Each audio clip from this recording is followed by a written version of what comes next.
Hello and welcome to Murphy's Garden, and I'm out by this tree. This is the Heptacodium miconiodes. This is the fourth tree that we've planted in our tree planting series. This tree is already in the ground. We have planted it, so we'll go back and have a look at the footage of us planting it.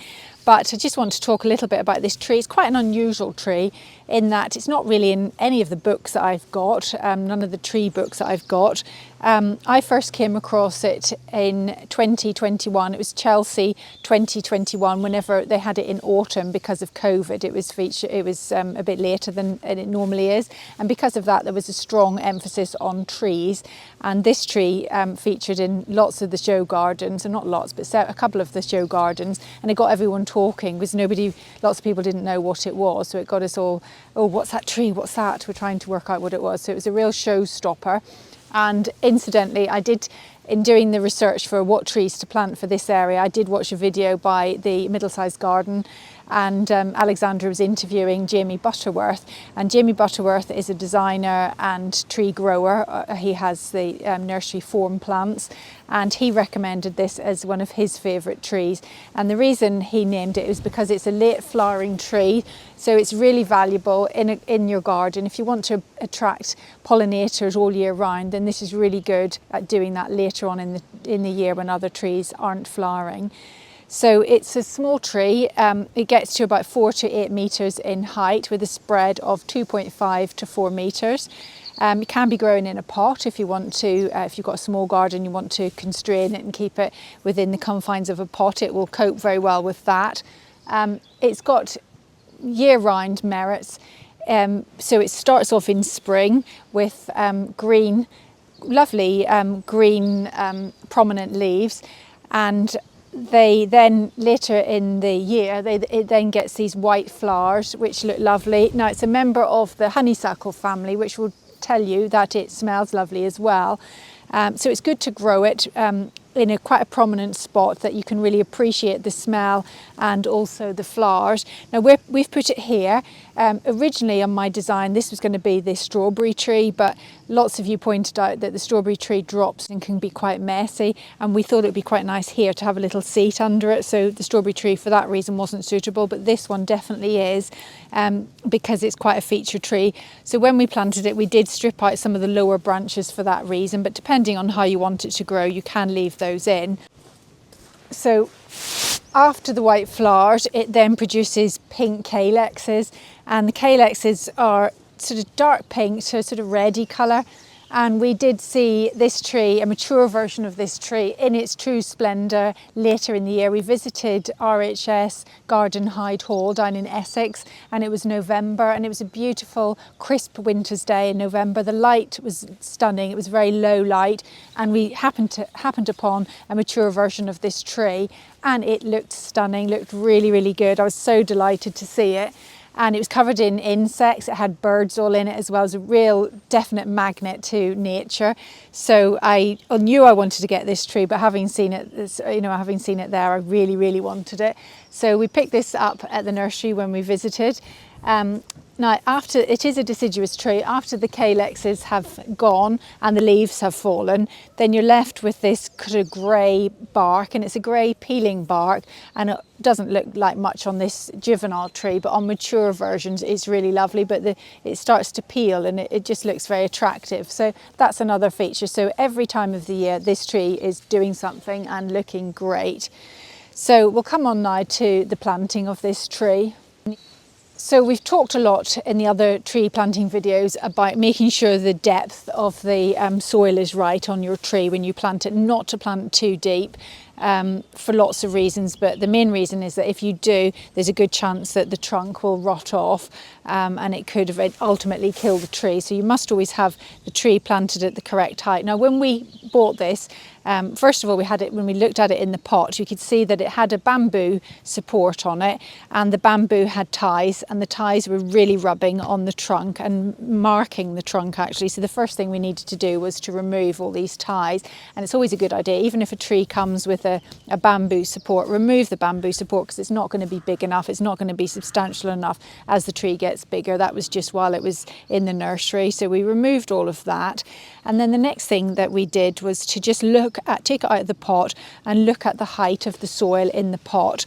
And we could see quite clearly with this tree particularly that the soil was sort of banking up, and a matting of roots all over the top. It was quite deep, and we could also see, we talked about girdling and how to check for any girdling roots. So a girdling root is one that's starting to wrap around the tree, which could again be fatal for a tree if it's left to do that. And this did have a root that was really wrapped right round it. So we kind of looked at it, tried to sort of tease it out, and in the end we couldn't get it out. So we cut it out. We made the decision to cut it out. So we did that before planting.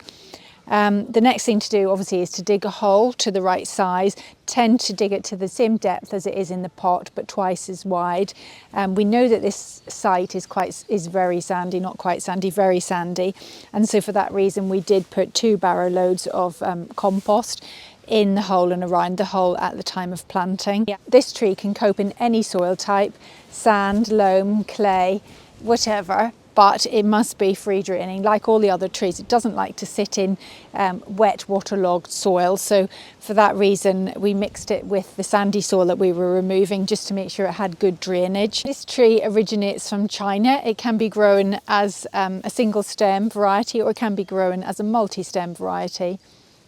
It can grow on any soil type, loam, sand, clay, or chalk, but it needs to be free draining. So if you are on clay, make sure you provide some drainage so that it doesn't like waterlogged soil. And so now we're ready to plant, but before we do, Alice is just demonstrating what it means to have a girdling root. So it's a root that wraps right around the trunk, and it was this root really was quite tightly bound round the trunk, so it's really good that we spotted that, because it would have caused problems in the future. So the roots, as you can see, are all now free, and they can go out now into the surrounding soil and seek out moisture. So next I'm just moistening the roots, ready for adding the mycorrhizal fungi. So mycorrhizal fungi is a really good thing to do when you plant any new tree. It just acts a bit like extensions to the roots and make sure that the new tree establishes really quickly and has better access to moisture and nutrients.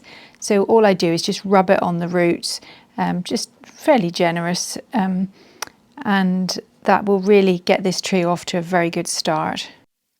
So we'll place the tree in the hole, and then it's really important just to stand back and look at the tree from a distance and make sure you've got it planted the best way so it looks good from the side that you're going to look at it most.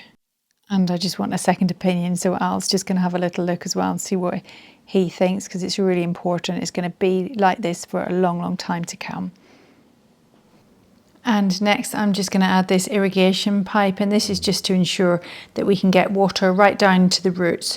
Not too much of a problem at this time of year. We're still getting quite a lot of rain and the soil is damp, but if we get a dry summer or a dry spring, it's really important that when watering we can really get moisture right down to the roots where it's needed most. And this is a team event, so Alistair's just backfilling the hole, and as he does so I will go round and just heel the soil in. So just gently firm the soil in with the heel, and that just ensures the roots have good contact with the soil. There's no air pockets, and the tree gets off to a good start. It can cope with any pH, acid, alkaline or neutral. As far as aspect goes, it can cope with a south, east or west facing, but it doesn't like north facing sites. This is actually south facing. It likes a little bit of shelter. That's debatable whether it'll get that here. It has got the trellis on this side, and it has got the hedging along there. Perhaps next winter we should put up some netting just to give it additional screening. We have got 2 barriers, but it may get the wind coming from this direction, but there is the beech hedge there, so it's fairly sheltered, I hope.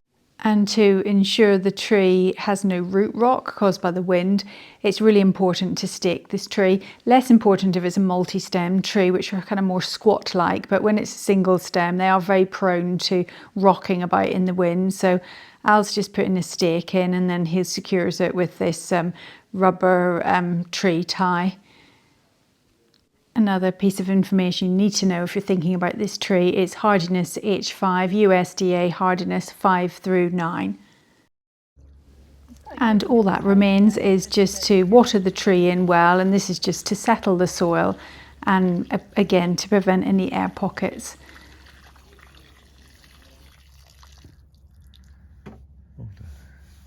So if you're looking for a great small tree, then this one may fit the bill. If not, watch some of our other tree planting videos and get some other ideas.